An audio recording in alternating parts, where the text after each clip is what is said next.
ইসলাম ধর্মে পুরুষ মানুষের খতনা করা একটি গুরুত্বপূর্ণ সুন্নত। ইসলাম বর্তমানে বৃহত্তম একক ধর্মীয় গোষ্ঠী, যেখানে এটি ব্যাপকভাবে প্রচলিত আছে। এটি ইসলামের মৌলিক নিদর্শনের অন্তর্ভুক্ত। রাসূল সাল্লাল্লাহু আলাইহি ওয়াসাল্লাম বলেছেন, ফিতরাত তথা নবীদের সুন্নত পাঁচটি। তা হলো খতনা করা, নাভির নিচের পশম পরিষ্কার করা, বগলের চুল উপড়ে ফেলা, নখ কাটা এবং গোঁফ খাটো করা। সহিহ বুখারী হাদিস 5889। একজন ছেলে শিশু শারীরিকভাবে শক্ত সামর্থ্যবান হওয়ার পরই সুবিধাজনক সময়ে তার খাতনা করিয়ে দেওয়া অভিভাবকের নৈতিক দায়িত্ব। আর কোনো কারণে প্রাপ্তবয়স্ক হওয়ার আগে যদি খাতনা না করা হয় অথবা বয়স্ক হওয়ার পর কেউ ইসলাম গ্রহণ করে, তাহলে তারও খাতনা করা জরুরি। সর্বপ্রথম সুন্নাতে খাতনা পালন করেছেন হযরত ইব্রাহিম আলাইহিসসালাম। হযরত সাঈদ ইবনে মুসাইব রহমতুল্লাহ আলাইহি থেকে বর্ণিত, হযরত ইব্রাহিম আলাইহিসসালাম হলেন খতনার সুন্নত পালনকারী সর্বপ্রথম ব্যক্তি।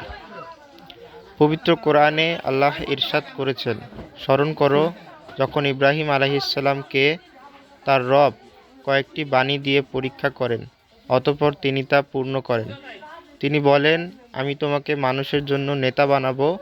সে বলল, আমার বংশধরদের থেকেও। তিনি বলেন, জালিমরা আমার ওয়াদাপ্রাপ্ত হয় না। সূরা বাকারা আয়াত 124।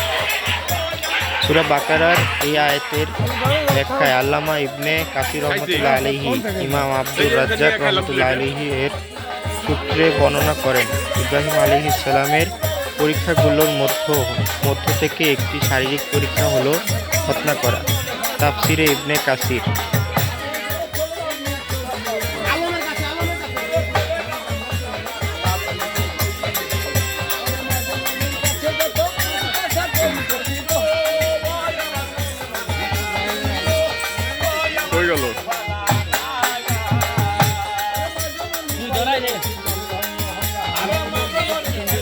নাস্তা অস্থির হয়ে গেছে।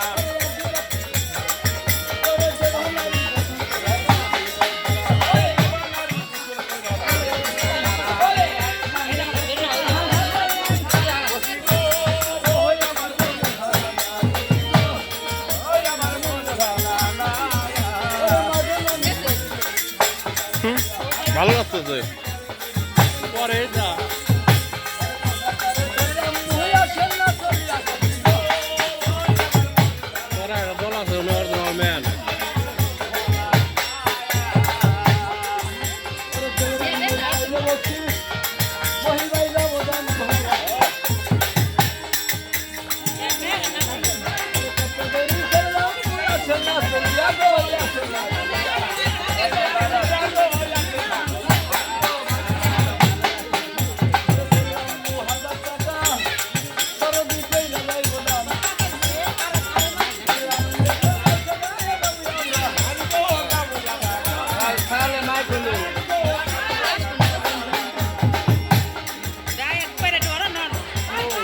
এত তাড়াতাড়ি শুরু করলে কাজ হইব নাকি? হ্যাঁ,